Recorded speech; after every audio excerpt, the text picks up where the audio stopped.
Hello दोस्तों, मैं रतन सैनी उड़ान एकेडमी में आपका हार्दिक स्वागत करता हूं।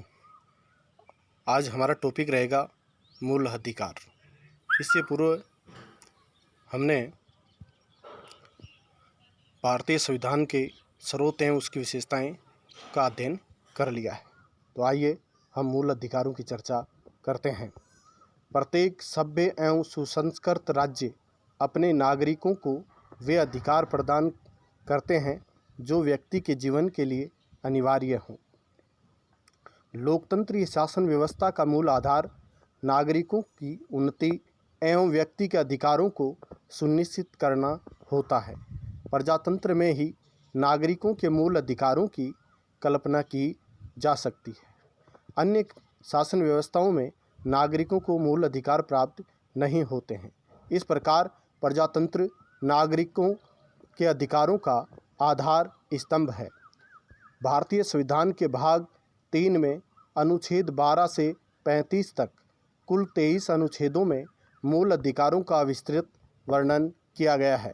ये अधिकार देश के नागरिकों के विकास के लिए अनिवार्य तो हैं ही, साथ ही ये उनके सम्मान की रक्षा भी करते हैं। भारत के संविधान में मौलिक अधिकार संयुक्त राज्य अमेरिका से लिए गए हैं।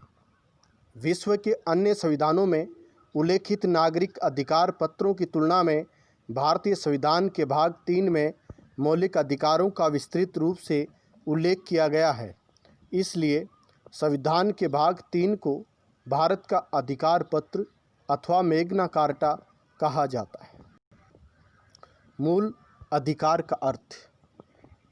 अनुच्छेद 12 में मूल अधिकार को परिभाषित किया गया है। मूल अधिकार, जिसे भारत का अधिकार पत्र मैग्ना कार्टा भी कहा जाता है, से तात्पर्य है ऐसे अधिकारों से है जो देश में व्यवस्था बनाए रखने एवं राज्य के कठोर नियमों के विरुद्ध नागरिकों की सुरक्षा सुनिश्चित करते हैं। इन्हें संविधान द्वारा सुरक्षा की गारंटी प्रदान की गई है। अर्थात अधिकार व्यक्ति की वे मांग हैं जिन्हें समाज स्वीकार करता है और राज्य लागू करता है, सुरक्षा की गारंटी देता है, मूल अधिकार कहलाते हैं। मूल अधिकारों का विकास। वर्ष 1215 में इंग्लैंड के मैग्ना कार्टा से मौलिक अधिकारों के विचार का सूत्रपात हुआ। फ्रांसीसी क्रांति 1789 से मानवीय अधिकारों की घोषणा को स्वीकार कर संवैधानिक मान्यता प्रदान करने की प्रक्रिया शुरू हुई थी। अर्थात फ्रांस की 1789 की क्रांति से ही मूल अधिकारों को संवैधानिक मान्यता प्रदान की गई थी। इसके पश्चात 1791 में अमेरिकी संविधान में संशोधन कर अधिकार पत्र को शामिल किया गया। भारतीय नेताओं ने भी स्वतंत्रता आंदोलन से मूल अधिकारों की मांग करते रहे तथा स्वतंत्रता आंदोलन में ही इन अधिकारों का महत्व समझा था और वर्ष 1928 में मोतीलाल नेहरू समिति ने अधिकारों के एक घोषणा पत्र की मांग भी उठाई थी। 1931 में द्वितीय गोलमेज सम्मेलन में महात्मा गांधी द्वारा पुनः यह मांग की गई थी, लेकिन अंग्रेजी शासकों ने इस मांग को ठुकरा दिया। 1945 में भारतीय संविधान के संबंध में तेज बहादुर स्प्रू द्वारा प्रस्तुत प्रतिवेदन में भारतीय संविधान में मूल अधिकारों को शामिल करने की अनुशंसा की गई थी। संविधान निर्माण के दौरान आचार्य JB कृपलानी की अध्यक्षता में मूल अधिकारों तथा अल्पसंख्यकों के अधिकारों की अनुशंसा करने के लिए एक उप समिति का गठन किया गया था। इस समिति की अनुशंसा के आधार पर संविधान में मूल अधिकारों को शामिल किया गया। भारतीय संविधान में मूल अधिकारों को समाविष्ट करने के मुख्य उद्देश्य इस प्रकार रहे हैं। प्रथम उद्देश्य है एक ऐसी सरकार का गठन करना जिसका उद्देश्य व्यक्तियों के हितों में अभिवृद्धि करना है। दूसरा, सरकार की शक्तियों को सीमित करना। तीसरा, व्यक्ति के जीवन के लिए अनिवार्य होने के कारण उनकी सर्वव्यापी उन्नति करना। मूल संविधान में भारतीयों को 7 मूल अधिकार प्रदान किए गए थे, किंतु 44वें संविधान संशोधन के उपरांत संपत्ति के मूल अधिकार को समाप्त कर इसे विधिक अधिकार बना दिया गया। प्रारंभ में संपत्ति का अधिकार अनुच्छेद 31 में था। इसके बाद 44वें संविधान संशोधन के बाद उसका स्थान अनुच्छेद 300 क में स्थापित कर दिया गया। इस प्रकार संपत्ति के अधिकार को वैधानिक अधिकार बनाने के बाद मूल अधिकारों की संख्या 6 है।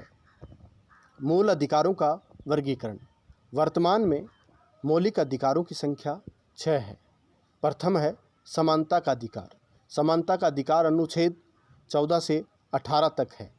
भारतीय संविधान के अनुच्छेद 14 से 18 के अंतर्गत सभी नागरिकों को विधि के समक्ष समता, राज्य के अधीन सेवाओं में समान अवसर और सामाजिक समता प्रदान करने की व्यवस्था की गई है, जिसमें प्रथम है विधि के समक्ष कानून का समान संरक्षण। इसका उल्लेख संविधान के अनुच्छेद 14 में किया गया है। इस अनुच्छेद के अंतर्गत कानून के समक्ष समानता एवं कानून का समान संरक्षण नागरिकों को प्रदान किया गया है।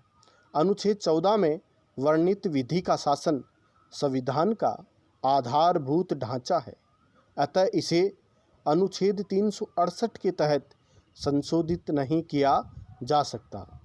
यह केशवानंद भारतीवाद में सिद्ध हुआ था कि विधि का शासन संविधान का मूल ढांचा है, इसमें किसी भी प्रकार का संशोधन नहीं किया जा सकता।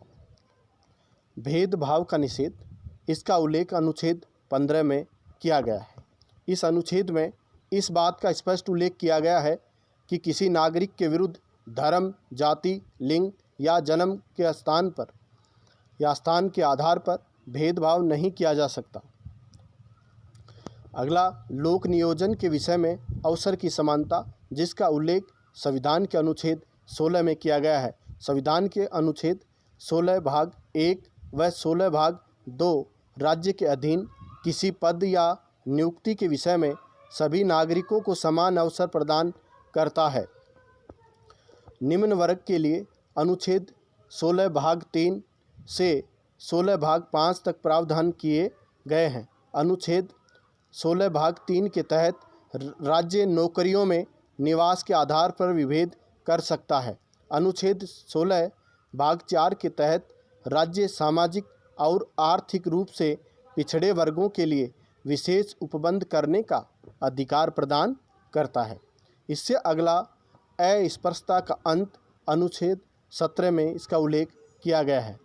अनुच्छेद 17 के तहत समाज में अस्पृश्यता को समाप्त करके छुआछूत के व्यवहार को दंडनीय अपराध घोषित करता है, अर्थात किसी भी प्रकार की छुआछूत नहीं की जा सकती। इसी संदर्भ में संसद ने 1955 में अस्पृश्यता अपराध अधिनियम पारित किया। अगला है उपाधियों का अंत। उपाधियों के अंत का उल्लेख संविधान के अनुच्छेद 18 में वर्णन किया गया है। संविधान के अनुच्छेद 18 द्वारा उपाधियों के अंत कर दिया गया है। अनुच्छेद 18 भाग 1 व अनुच्छेद 18 भाग 2 के अनुसार भारत का कोई नागरिक किसी विदेशी राज्य से कोई उपाधि स्वीकार नहीं कर सकता। सेना व भारत रत्न आदि सम्मान उपाधि अनुच्छेद 18 के अंतर्गत ही दी जाती है।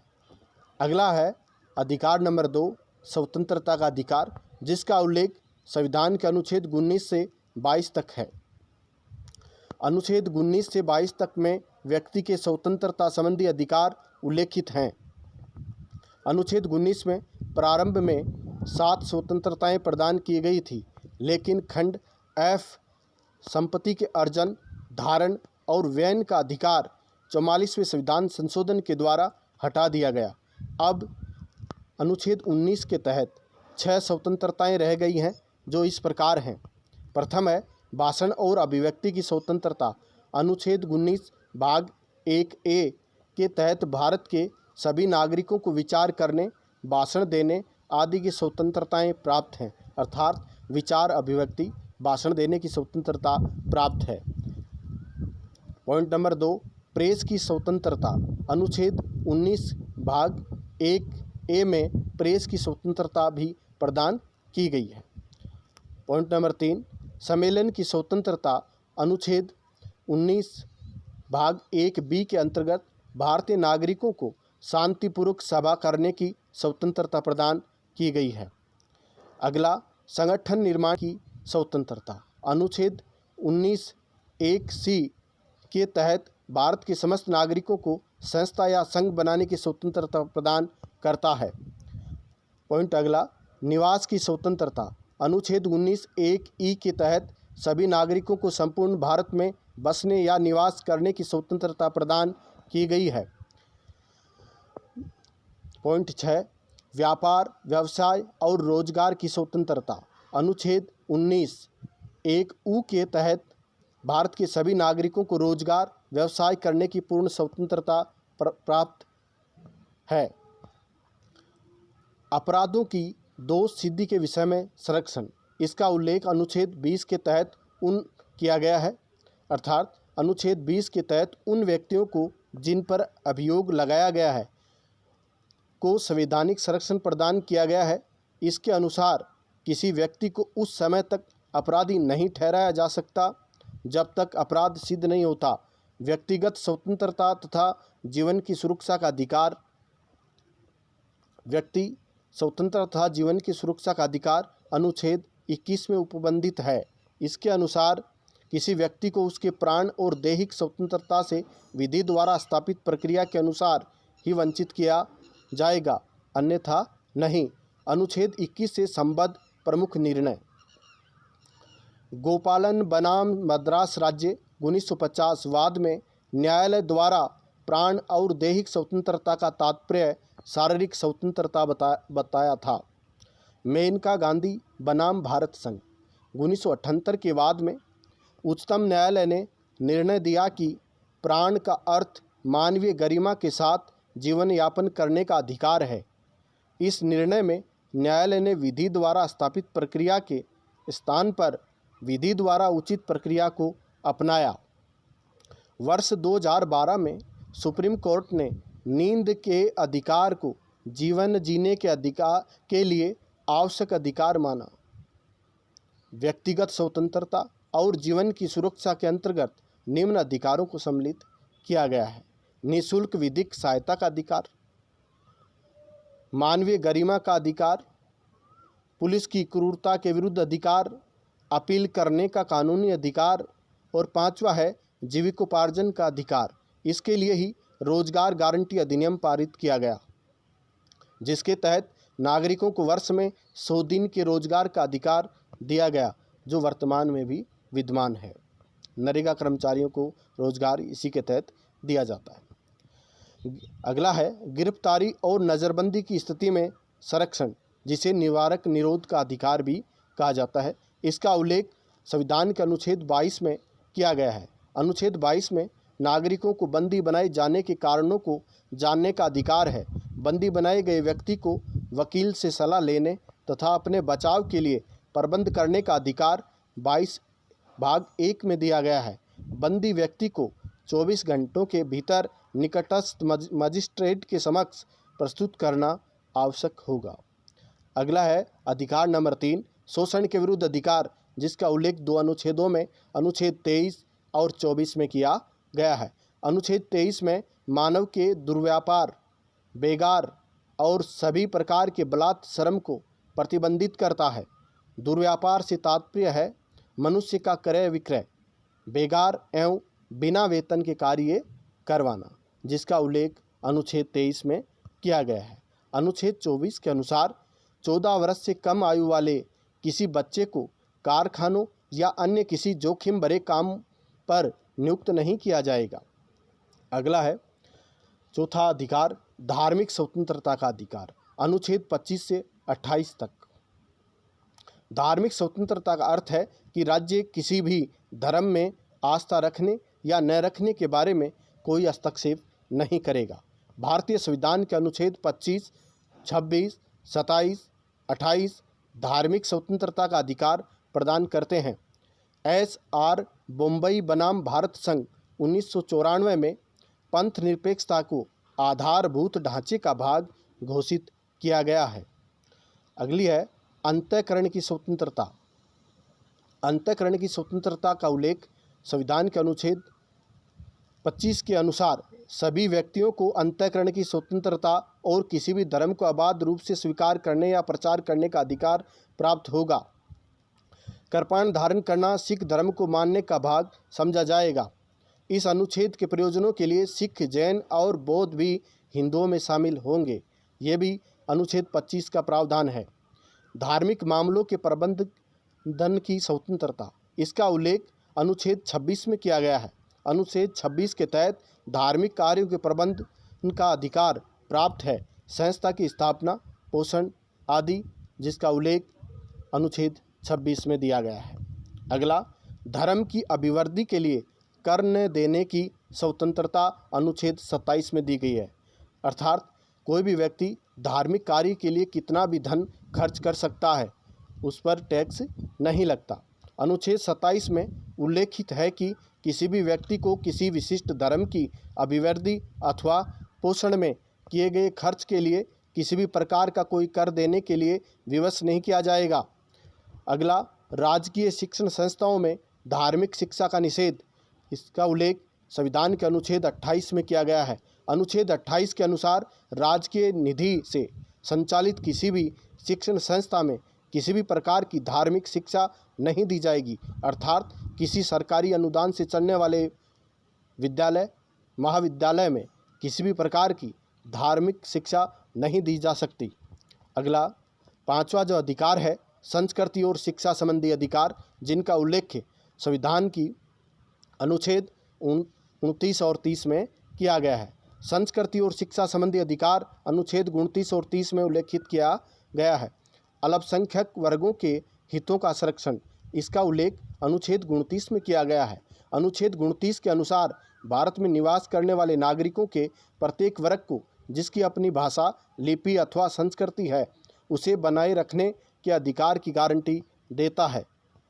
अगला, शिक्षा संस्थाओं की स्थापना, अनुच्छेद 30 में इसका उल्लेख किया गया है। अनुच्छेद 30 सभी अल्पसंख्यक वर्गों को अपनी रुचि की शिक्षण संस्थाओं की स्थापना और प्रशासन करने का अधिकार देता है। इसी के तहत मुस्लिम मदरसे चलते हैं। संपत्ति का अधिकार का उल्लेख अनुच्छेद 31A में था, जो 44वें संशोधन के द्वारा वैधानिक अधिकार बना दिया गया। अब वर्तमान में इसका उल्लेख संविधान के अनुच्छेद 300 में किया गया है। छठा अधिकार है संवैधानिक उपचारों का अधिकार, इसका उल्लेख अनुच्छेद 32 में किया गया है। संविधान द्वारा प्रदत्त इस अधिकार को डॉक्टर अंबेडकर ने संविधान का हृदय तथा आत्मा की संज्ञा दी है। अनुच्छेद 32 सभी नागरिकों को यह छूट देता है कि वह अपने अधिकारों के संरक्षण के लिए सर्वोच्च न्यायालय के पास जा सकते हैं तथा अपने अधिकारों को लागू करने की मांग कर सकते हैं। अर्थात अपने अधिकारों के लिए ये रिट लगा सकते हैं। सर्वोच्च न्यायालय इन अधिकारों की रक्षा के लिए अनेक प्रकार के लेख जारी कर सकता है। उदाहरण के लिए बंदी प्रत्यक्षीकरण, परमादेश, प्रतिषेध, अधिकार परीक्षा, उत्प्रेषण आदि जारी कर सकता है। इन 5 रिटों की जानकारी हम अगले वीडियो में डिटेल से देंगे। संविधान के प्रमुख तथ्य, पहला है मौलिक अधिकार वाद योग्य हैं, अर्थात मौलिक अधिकार वाद योग्य हैं, इनको न्यायालय में परिवर्तन किया जा सकता है। दूसरा, अनुच्छेद 20 एवं अनुच्छेद 21 के अंतर्गत दिए गए मौलिक अधिकारों का निलंबन नहीं हो सकता, अर्थात आपातकाल के दौरान भी अनुच्छेद 20 और 21 का निलंबन नहीं हो सकता। पॉइंट नंबर 3 है मौलिक अधिकार प्राप्त व्यक्ति इनका परित्याग नहीं कर सकता। इस प्रकार जिस व्यक्ति को मौलिक अधिकार प्राप्त हुए हैं वह उनका परित्याग नहीं कर सकता। इससे आगे के अध्ययन के लिए आप प्ले स्टोर में जाकर हमारा ऐप उड़ान एकेडमी डाउनलोड कीजिए। धन्यवाद।